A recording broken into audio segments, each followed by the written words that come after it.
About the RMS equation that is based on the effect of temperature on the rate of reaction. In continuation of that, today I am going to discuss some problem based on RMS equation. You may remember that log K equal to log A minus EACT, मतलब energy of activation divide by 2.3023 RT. ये formula हमने try किया था. ये formula RMS equation है.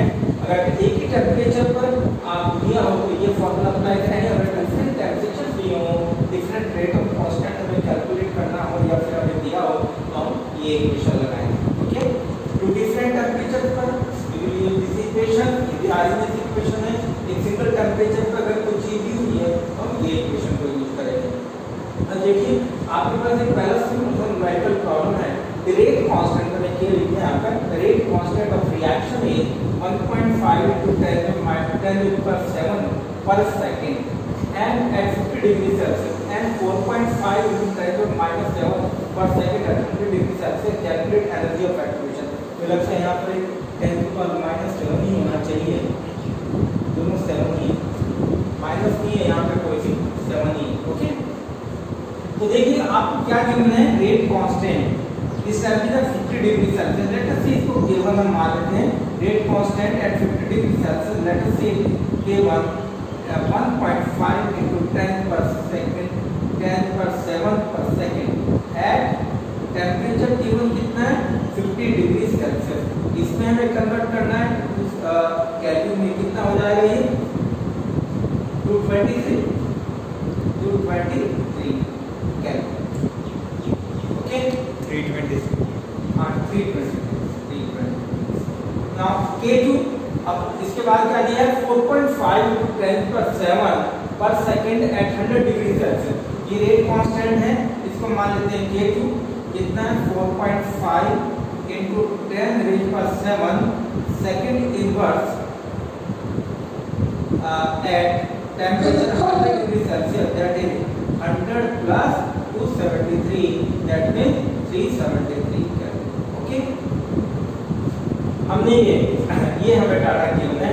हमें calculate क्या करना है. We have to calculate energy of activation for the reaction. ये क्वेश्चन मार्क. राइट, हमने क्वेश्चन को पढ़ा और हमने जो डाटा हमें गिवन है वो डाटा हमने लिख लिया. उसके बाद देखिए कौन सी इक्वेशन है. डिफरेंट टेम्परेचर पर डिफरेंट रेट कांस्टेंट हमें गिवन है. तो इट मींस कौन सा फार्मूला आप लगाएंगे, आप लगाएंगे ये फार्मूला. तो क्या लिखेंगे यहाँ पे log K2. एग्जाम में जब भी आप करो फार्मूला जरूर लिखिए पहले, उसके बाद वैल्यू सब्स्टिट्यूट करो. ई energy of activation divide by 2.303 R और ये आएगा T2 minus T1 divide by T1 and T2. Low K2 और K1. K2 की वैल्यू कितनी है 4.5 into 10^7 1.5 into 10^7 equal to energy of activation. ये हमें कैलकुलेट ही करना है. और 2.303 R की वैल्यू याद रखिए 8.3142 पर केल्विन पर मोल. और टेम्परेचर T2 कितना है 373 और T1 कितना है 323 डिवाइड कितना हो जाएगा 373 into 323 मल्टीप्लाई हो जाएगा. ऊपर वाले माइनस के नीचे मल्टीप्लाई. तो यहाँ पे देखिएगा इसको लिख सकते हैं log 3. कैंसिल हो जाएगा 3 टाइम्स. तो log 3 is equal to energy of activation. और ये मल्टीप्लाई करके आप कैलकुलेटर से अलाउ है, आपको कैलकुलेटर यूज करके मल्टीप्लाई कर सकते हो. इनटू कितना आएगा ऊपर डिफरेंस 50 का डिफरेंस आएगा डिवाइड बाय 373 इनटू 320. तो यहाँ पर log 3 की वैल्यू कितनी आती है आपको याद होगा. मैं कहा सब पॉइंट याद है. log 2 की वैल्यू कितनी है 0.3010 और log 3 की वैल्यू कितनी हो जाएगी 0.4770. ओके, ये होती है वैल्यू. उसके बाद हम ये वैल्यू हमें सब्स्टिट्यूट कर दी और फिर आप कैलकुलेट कर लीजिए इसको एनर्जी ऑफ एक्टिवेशन. मैं रिपीट कर रहा हूँ, बस कैलकुलेशन आपको वेरीफाई कर लेना. 50 डिवाइड बाय 323 373 into 320. तो यहाँ पे एनर्जी ऑफ आएगा ये, it's value is approximate 22.011 kilo joule, 22.011 kilo joule में वैल्यू हमें दी है ये।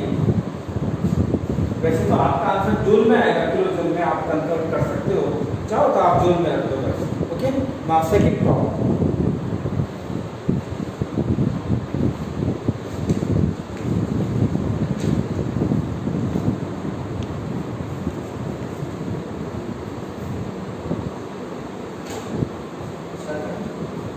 Now second problem, इसी context में based on Arrhenius equation, the rate of a particular reaction quadruples. Quadruple means 4 Guna, 4 times. The rate of a particular reaction quadruples when temperature changes from 293 to 313.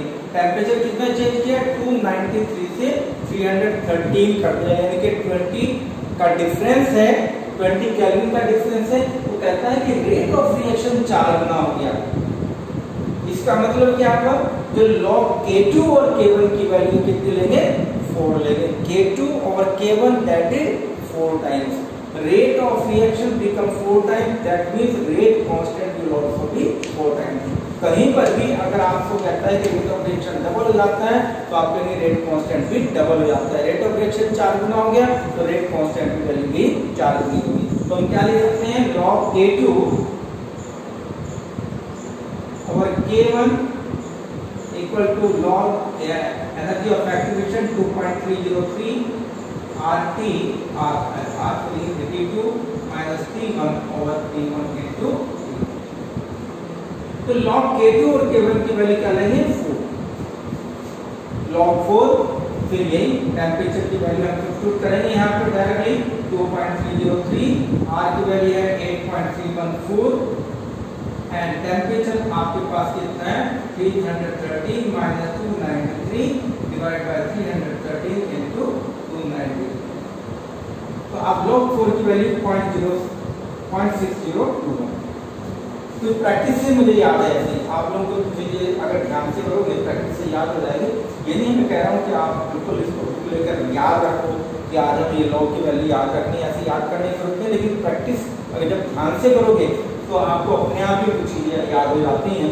तो यहाँ पर energy of activation हमें calculate करना है, तो 2.303 into 8.314 into कितना आएगा 20 और 313 into 290। तो यहाँ पे वैल्यू आती है energy of activation approximately 54 something होगा। I think its value is 52.863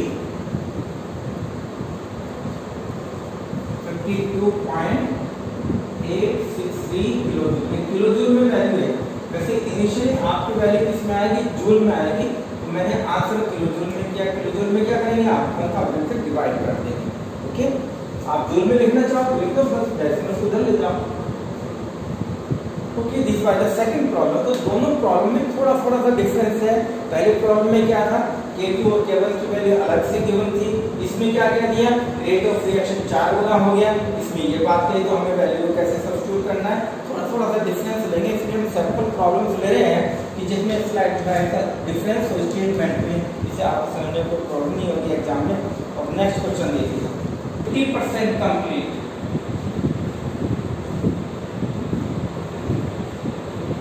In 20 minutes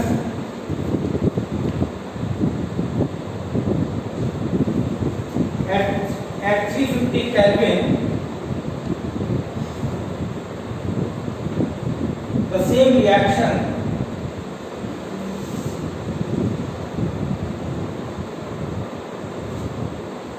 is 50% complete in 5 minutes.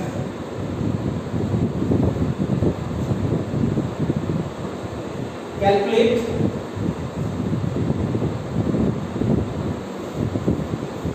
energy of activation for the reaction.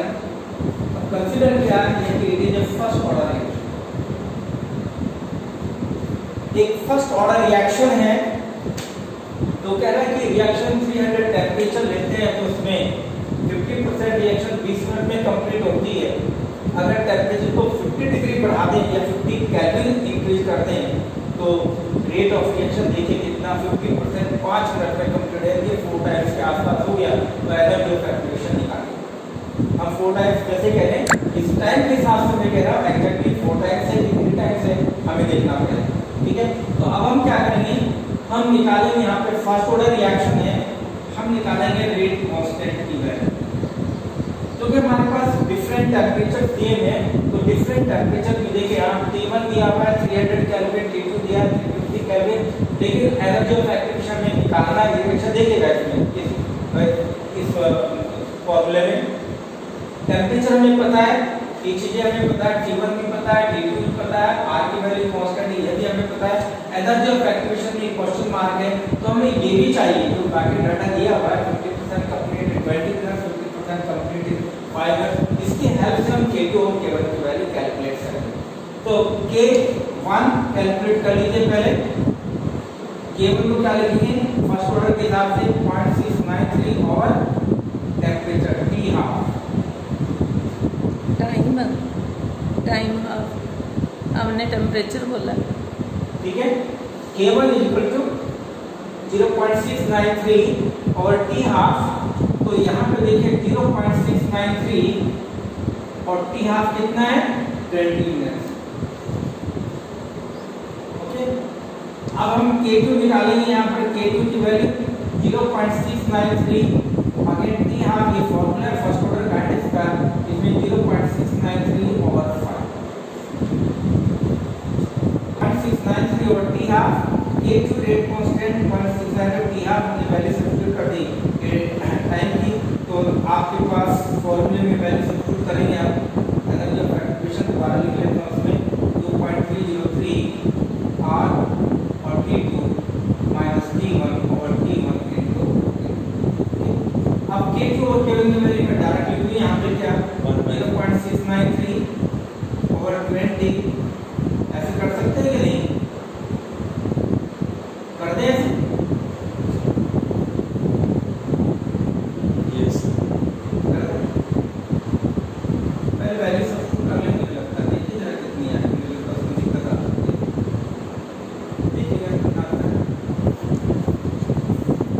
पहले निकाल कर दें ओवर 5 और K1 की वैल्यू कितनी थी 21.693, ठीक है, ये कैंसिल हो जाएगा, ये हो जाएगा ये था, ठीक है, और की वैल्यू लिखी गई थी। एनर्जी ऑफ एक्टिवेशन 2.303 R और T2, R की वैल्यू सब्स्टिट्यूट कर दें यहाँ पर 8.314 into 350 minus 300 divide by 350, sorry yes divide by 350 into 300, ठीक है। तो ये एनर्जी ऑफ एक्टिवेशन log 4 बिल्कुल उस तरह से आ गया, log 4 की वैल्यू 0.6021, तो यहाँ पे एनर्जी ऑफ एक्टिवेशन की वैल्यू निकाल लीजिएगा आप, जो भी कुछ आएगी वो आपका आंसर होगा। आंसर में देख लेता हूँ कितना आएगा, इसमें आंसर लगभग आएगा आपके पास 24, that is 24.2098 kilo. Okay, basically हमें आंसर को सिंपली आप कैलकुलेट कर ही लोगे। बेसिकली क्या था, तीनों क्वेश्चंस को देखो डिफरेंस क्या है। पहले क्वेश्चन तो बिल्कुल सिंपल ही था, डायरेक्ट फॉर्मूला में वैल्यू से। सेकंड क्वेश्चन में एक पॉइंट एक वर्ड हमने दिया, rate of reaction become 4 times, तो ये चेंज हुआ। थर्ड क्वेश्चन में हमें K2 और K1 की वैल्यू खुद निकालनी पड़ी, okay, by using the first order kinetics. तो ये तीनों क्वेश्चन में डिफरेंस है, फॉर्मूला वही रहेगा लेकिन में थोड़ा सा डिफरेंस है, ये एंड इसमें ये डिफरेंट मेथड्स हैं। एक और लीजिएगा, the rate constant K that is 6.010 × -7 per second at 300 Kelvin, energy of activation इसमें आपका गिवन है 3.05 10⁵ जूल पर मोल, what is value of rate constant eight 310, यानी कि एक रेट कांस्टेंट आपको दे दिया, दूसरा रेट कांस्टेंट आपको निकालना है। तो कौन सा निकालना है हमें, जो लोअर वैल्यू है फोकेबल ले लीजिए, जो हायर वैल्यू फोकेबल ले लीजिए।